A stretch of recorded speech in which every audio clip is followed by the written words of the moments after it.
Good morning friends. पिछले video में हमने इसके ऑब्जेक्टिव सवालों को हल किया था। आप देखते हैं हम प्रश्न क्रमांक 2 और उसके आगे 2 नंबर वाले सवाल।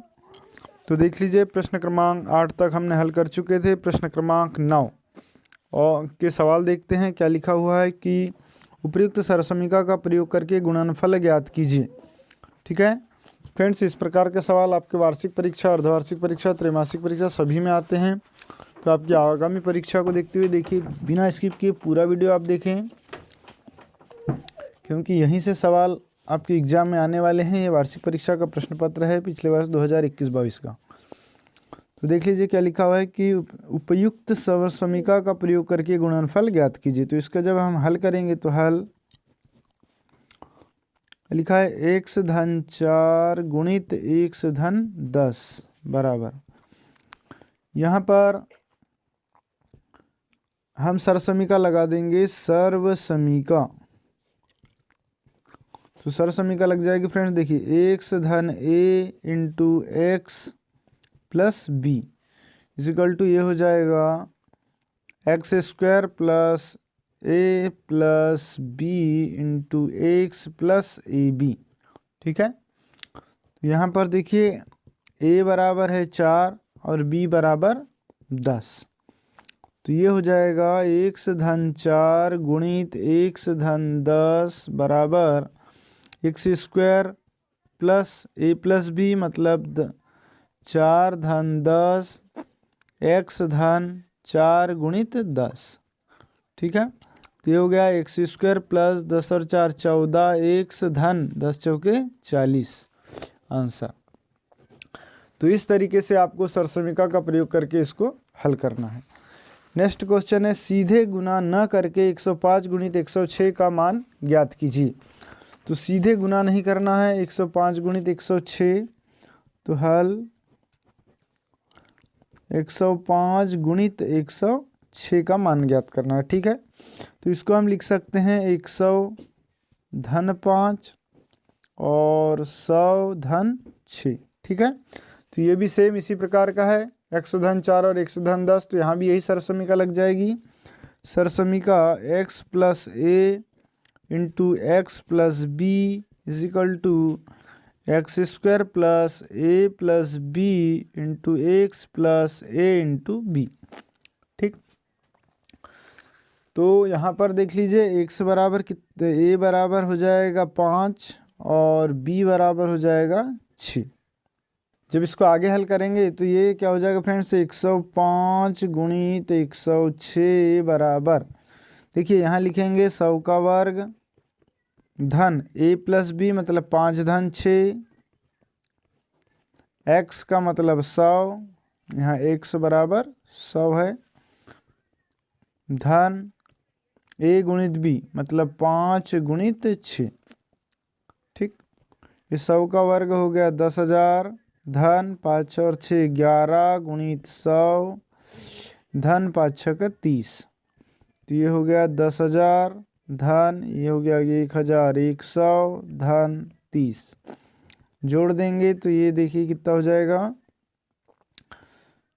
11,130 आंसर। तो इस तरीके से आप सरसमीका के यूज से बिना सीधा डायरेक्ट गुना न करके इस तरीके से गुना हम कर सकते हैं। नेक्स्ट सवाल देख लीजिए, आपके एग्जाम में किस टाइप के सवाल होने वाले हैं। तो कार्तीय तल में किसी बिंदु की स्थिति निर्धारित करने वाली क्षैतिज और ऊर्ध्वाधर रेखाओं के नाम क्या है तथा उस बिंदु का नाम बताइए जहां ये रेखाएं प्रतिच्छेद करती है। तो देखिए क्षैतिज और ऊर्ध्वाधर रेखाएं जो होती है इस तरीके से ग्राफ पेपर पर होते हैं। तो ये क्षैतिज रेखा को x अक्ष कहते हैं। ठीक है, और जो ऊर्ध्वाधर रेखा होती है इसको y अक्ष कहते हैं। तो हम लिख सकते हैं क्षैतिज रेखा को x अक्ष तथा ऊर्ध्वाधर रेखा को y अक्ष कहा जाता है, तथा जहां दोनों रेखाएं एक दूसरे को मिलती है इसको कहते हैं मूल बिंदु। ठीक है, इसको क्या बोला जाता है, मूल बिंदु। नेक्स्ट क्वेश्चन देख लीजिए, चतुर्थांश किसे कहते हैं। तो इसी में यही क्वेश्चन आएगा कि जहां x अक्ष और y अक्ष एक दूसरे मिलते हैं और उसमें क्या बनते हैं, 4 पार्ट बनते हैं। तो ये प्रत्येक पार्ट को क्या कहते हैं, चतुर्थांश कहा जाता है। प्रथम चतुर्थांश होता है, दूसरा चतुर्थांश, ये तीसरा चतुर्थांश और ये चौथा चतुर्थांश। इस तरीके से 4 चतुर्थांश होते हैं। फिर है रैखिक समीकरण x बराबर 4y के 2 हल लिखिए। तो यहाँ पर हमको x बराबर 4y के 2 हल निकालना है। तो हल हमको दिया है x बराबर 4y, इसको दे दीजिए समीकरण नंबर 1। हमको 2 हल निकालना है फ्रेंड्स। तो नंबर 1 y बराबर 0 रख देते हैं। तो 0 रखने पर ये क्या हो जाएगा, x बराबर 4 गुणित 0 या x बराबर 0। ठीक है। फिर सेकंड नंबर 2, फिर x y बराबर कुछ मान रख देते हैं। तो 1 रख देते हैं। 1 रखने पर तो ये हो जाएगा, देखिए यहाँ पर 1 रखेंगे तो x बराबर 4 गुणित 1, x बराबर 4 गुणित 1, या ये हो जाएगा x बराबर 4 का 4। ठीक है।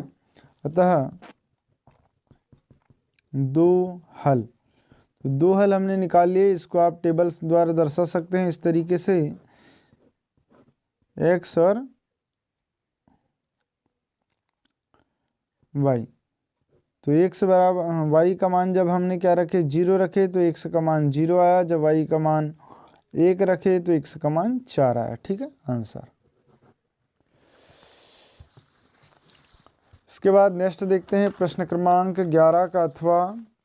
तो यहाँ पर अथवा में लिखा हुआ है k का मान ज्ञात कीजिए यदि x बराबर 2 y बराबर 1 समीकरण 2x धन 3y बराबर k का एक हल हो।